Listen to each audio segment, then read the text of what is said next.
Hey YouTube, welcome back to EagleX TCG, and today we're coming at you with another piece of Gundam card game content. Now, last time we talked about some product updates such as the Ultimate deck, which introduces Gundam Seed Destiny, as well as the Premium Bandai Wing Box, and a couple other updates. However, this time we're going to focus on the cards that have been revealed in the past week or so, and then the ones that have also been revealed in that same live stream broadcast. So I hope you guys enjoy, and I just want to let you guys know that I am putting out another series when it comes to this game of content. It's a different vein from anything I think we've seen on YouTube so far, and so I hope you guys enjoy it, but keep your eyes peeled. That out of the way, let's hop into these cards and break them down one by one.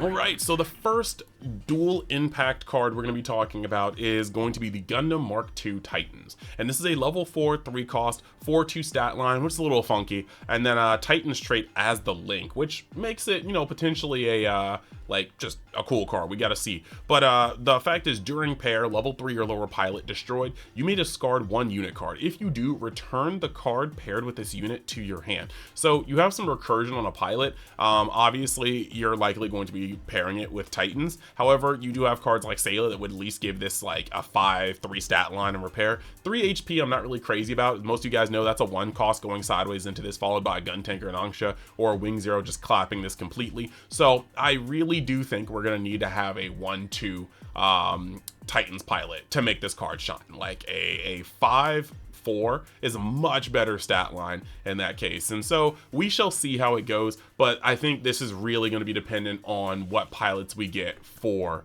the Titans archetype. Until then, we're just going to put this on the mid watch. Now, the next Gundam that we have, or the next suit we have, is Calamity Gundam, and this is our first blue card from Gundam Seed, and that's pretty intense. But you've got a level 5, 3 cost, 3/5 stat line, biological CPU trait. And the reason why that's interesting is that this Gundam came as a package deal. There are other Gundams that showed up in this series with this Gundam. I'm trying to dance around spoilers here.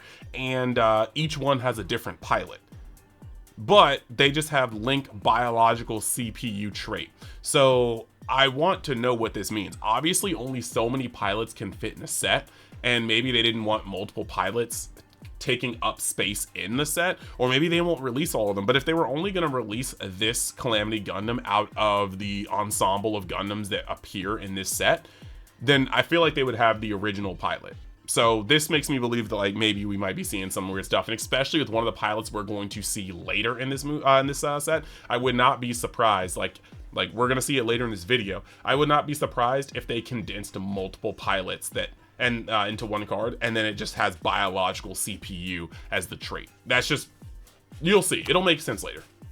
So Calamity Gundam says once per turn, when this unit's AP is reduced by an enemy effect, choose one rested enemy unit, deal 2 damage to it. I think this is kind of whack. There's a lot of hoops. One, your opponent has to willingly reduce this card's AP. It's not even like when it's reduced by an effect. You can't run like things like, it doesn't even seem there's any combo play. Your opponent has to choose this card as a target to have its AP reduced, and then they have to have a rested card.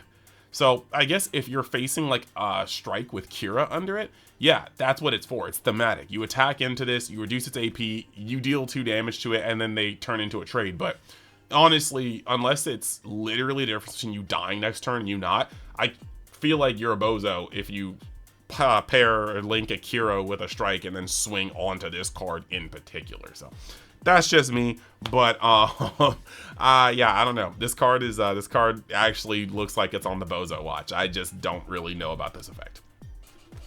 Next card we have here has been getting a little bit of buzz. This is going to be the Tauros. It is a level 2, 2 cost, 3/3 stat line, Oz traded, but no link available. And it just says this unit cannot choose the enemy player as its attack target. So there's a lot of cool things about this. Since it can't target the enemy player, that means it can't break shields, so playing it on curve is not going to do anything for your aggro.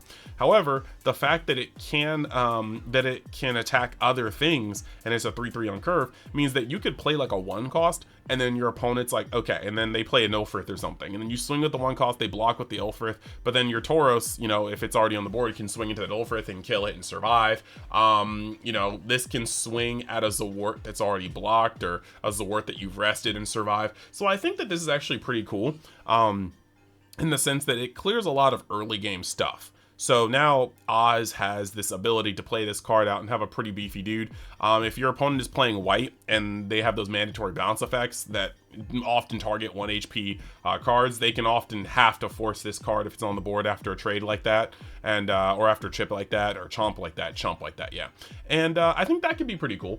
Otherwise, this is kind of weird. I think we need to see how the format rolls its way out before we can decide whether or not this card is good, because this card has potential, but like right now, I don't think it'd be a very good card in this format. That's just me personally, because they have to block first, or you have to rest something first to even get at something. So now the next card we have here is Abdul's Maganek, and this is a level 3 2 cost 3/3 stat line that just says it has the link Maganek Corpse trait. So you have another Maganek that you can cheat out with Sandrock, and I think at this point it's just safe to say there may be some sort of thing, like if we can have enough draw to not have your hand burn out, there may be some sort of deck that we can make that's just actually Sandrocks and Maganeks. Now I do think that deck does need a boss monster. Granted, you can probably just make Wings the boss monster, but it can be Wing Zero, because Wing Zero will wipe out half your board while this is happening. So it's kind of weird, but I definitely am loving the fact they keep spamming out these Maganeks and hoping that somebody like tops a tournament with it.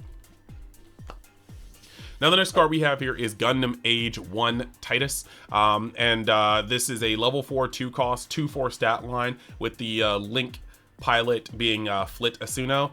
For you guys that don't know, Gundam Age actually revolves around multiple people from the same family, and so now it seems to be confirmed we are going to have units that specifically require the Asuno family trait, and we're going to have units that also require specific members of the Asuno family. So that's going to be pretty cool. Looking at this though, you have the while you're level 7 or higher, this unit gains +8 or to AP +2, meaning that it's going to be a 4/4, and this is not counting whatever stats it's going to get from the pilot if you link it. So this could potentially just be like a 3 cost swinging, rushing, just beast. So I'm excited to see what this pilot does, but it does seem like you're going to be racking up those EX resources and then trying not to use them to stay at level 7 or higher to get your freak on the battlefield. But I'm actually really interested to see how Gundam Age 1 plays out. This may be like my first ramp deck that I actually want to play. It's looking like it could be interesting. Now the next card comes from G Quizzy Nova G Quux. This is a Police Zaku Armored RRU type, and it's a level 2 1 cost 2/3 no linking ability. It says this unit cannot choose the enemy player as an attack target, so it's another one of those. But this is a 1-drop that has 3 HP, and that is so crazy. Pairing it with a pilot will allow you to probably swing on a lot of things you wouldn't normally be able to swing on, and I think that's actually pretty cool. So I'm here for it. I just want to see more cards from G Quux. I want to see more of that starter deck put out. I want to see what this LR on the box art or the pack art does. Like I'm just all in on G Quux. The moment they start releasing master grades for it, you're going to see one of the shells over here just dedicated to G Quux. Now, speaking of G Quux excellence, you've got Shalia Bull, the actual king, the demon of G Quux. Level 5, 1 cost, okay? Burst, add this card to your hand. He's a +1/+2, but the 1 has that caveat to it. And then it says, while you have another unit with high maneuver in play, this unit gains AP +1. And we have a lot to talk about here. Okay, so because Shalia Bull has this like very much so partner coded effect, while you have another unit with high maneuver in play, this unit gets AP +1. I don't think it's really hard to see that you're like, yes, I think we're probably going to see like some Shujis or some Machu pairs or links that have high maneuver, but this guy is probably meant to be played alongside of normal Xeon decks with Char in the mix. That's going to be something that's pretty interesting, because Char gives any one of his links high maneuver. So as long as Char is linking and Shalia is piloting something else, it gains AP +1, and that's going to be really, really cool. So I'm super excited to see like the Kiyoga. I'm super excited to see other things that he can get into, but a 1/2 pilot for Xeon is going to be hotness. And also so much swagger. This is a common pilot, so it's probably not getting an alt art. Those are generally the rare pilots so far in set 1. But man, Shalia looking clean. Okay, so our next card that we have here is actually going to be the Gaza C. And the Gaza C is an activate main, rest this unit. Well, sorry, yeah, he's a level 1 cost, 0/1. And it's activate main, rest this unit, destroy this, and choose one enemy unit that has level 5 or lower, deal 1 damage to it.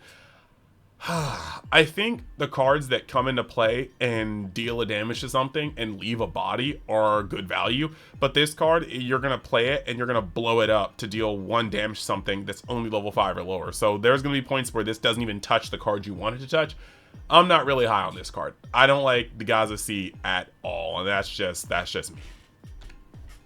And now the next card is going to be a Daughters. And Daughters is a level 1 cost, so yeah, turn 1 plays are always pretty cool. They've been kind of shying away from that in this game so far, so hope to see more of the like in set 2. But activate main, support 1, and then it's a 1/1. So you can at least play out this card, and it can be a support 1. For what it's worth, it's kind of weird. If you turn to the side, it's open to Angsha, it's open to gun cannon. Lots of things can just swing into this without fear of dying.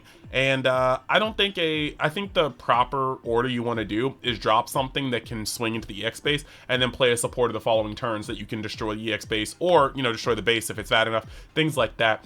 But I think a turn 1 supporter is where the line kind of gets a little murky. Not to mention that this is just on the field until cards like Marita or Kshatriya come down, which are already popular in their own regard right now. I'm not sure if that's going to change in set 2, but yeah.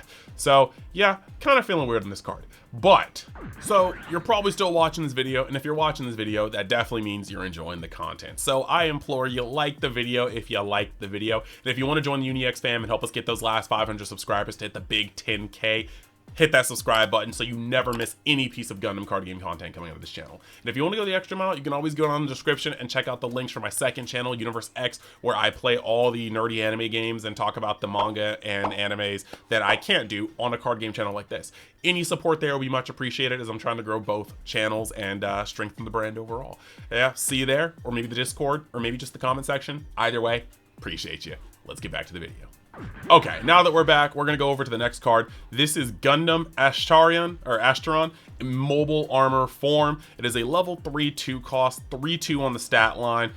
Deploy, choose one of your new UNE units. It gains high maneuver during this turn, and then its link is Olba Frost. So this is actually pretty cool because you'll be able to, it gives the gun cannon effect, the G fighter effect. It literally has the exact same cost and stats as the G fighter. It actually has link as well. In fact, if you really look at this card, it is G fighter for the new UNE archetype.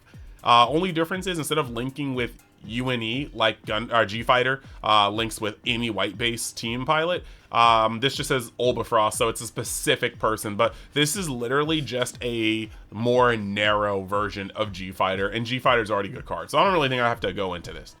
So the next card here is actually Rick Diaz Red, and yeah, this is pretty cool. It's a level 4 3 cost, and it's got a 4/3 stat line, AU trait, and then attack, choose one active friendly base, rest it, and if you do, choose one enemy unit that is level 4 or lower. It gains AP -2 during this battle. Now we all know from Kira and whatnot that AP -2 is very, very strong. It's also really cool that this doesn't need a pilot to do that. It just needs to actually have a friendly base, meaning that this guy can actually start chunking 2/2s without even trying, as long as you have a friendly base up. Seems to be the theme for white, if you guys remember the effect of a Zeta Gundam.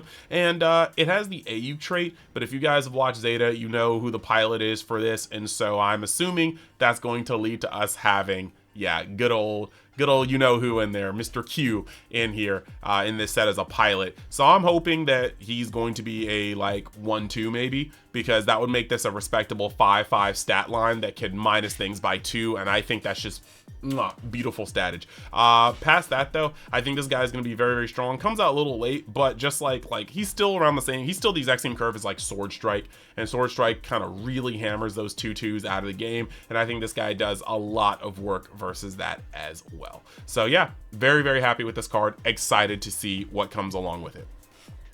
And now we've arrived at the purple cards, and first we have another iteration of Gundam X. So we've already seen the LR, and this is a level 4 3 cost 3/4. Garrett Ran is the he's the pilot for this. And then it's during pair, vulture pilot destroyed, choose one vulture unit card that is level 5 or higher from your trash, add it to your hand. So this is actually really crazy. If you have Garrett under here or some other vulture pilot, depending on how many we get, you're going to be able to just start swinging with this guy, and the moment it's destroyed, you could pick up your Gundam X LR from the trash to play for next turn. I like that interaction a lot. On top of that, it seems like since all this stuff is from your trash, and you know the first one gets an effect of how many are in your trash, there might be a mill mechanic. This might be our first mill mechanic. We had Academy counting the commands in your trash, but this is actively counting like vulture like cards. And so yeah, maybe mill mechanic, maybe not, but either way it seems like purple white's probably the way to go because of overflowing affection. And I'm digging this. I am digging the ability to get back your boss monster. And speaking of Garrett, we actually have the pilot here, Garrett Ran and Tifa Adil. I haven't watched Gundam X, so you guys are gonna have to correct me on the pronunciation and let me know if I should watch Gundam X. But level 4, 1 cost, +1, +2, and then when paired, you may discard 1. If you do look at the top 3 cards of your deck, you may reveal 1 vulture unit amongst them and add them to your hand. Return the remaining cards randomly to the bottom of your deck. So we're getting a searcher on a pilot, 1/2 stat line, and you're discarding a card. So you're going to fill up your trash, but you're also going to get a new card. So it's still a -1 overall if you hit. It's a -2 if you somehow whiff. But I'm actually really liking this sort of card, and I want to see what this trash based deck is going to do.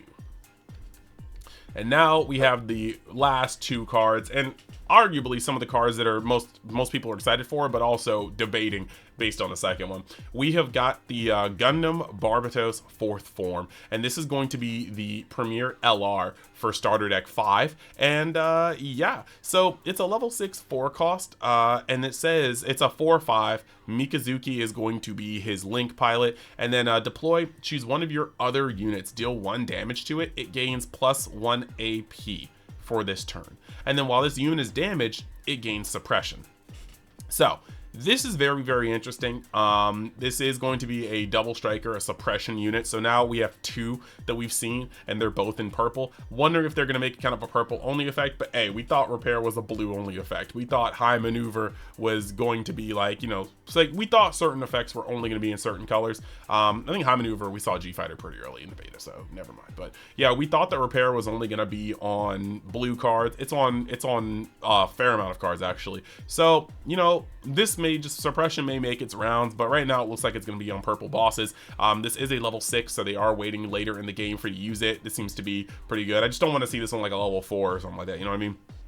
But while this unit is damage against suppression, that may seem weird, especially how this unit says deployed. Choose one of your other units, deal 1 damage to it. It gains +1 AP during the turn. But this next card is all going to bring it together and be a point of debate, and that is the Mikazuki pilot. It is a level 4 1 cost, +2/+1, making Barbatos a 6/6 when you link it. And this is going to say when paired, choose one of your enemy or one of your units, one of your enemy units, and deal 1 damage to them. So the moment you pair Mikazuki with this Gundam Barbatos, it is going to actively have suppression active. It's going to be damaged, and it's going to be able to hit for 2. So I think this is incredibly powerful. Now, a lot of people are saying that this is underwhelming. They were like, man, I wish Mikazuki had a better pilot skill. But I say that we do need to see the rest of the archetype before we can even think about calling this guy trash. If every card in IBO has a better effect when it's damaged, then this means that Mikazuki is literally the key to the ignition. He is the master cog in an entire strategy. And so I don't want to hear people calling him trash until we can see the whole archetype and know if he's trash or not, because there could be some crazy effects. Like we're already seeing a card that just literally just gains double strike. You gain suppression just by having this card put under it, immediately suppression. So we got to see what this card is able to do, but I am not trying to dismiss it until we see more of it. And yeah, that actually comes to the end of these cards. That is all the cards that we have so far up to this very date.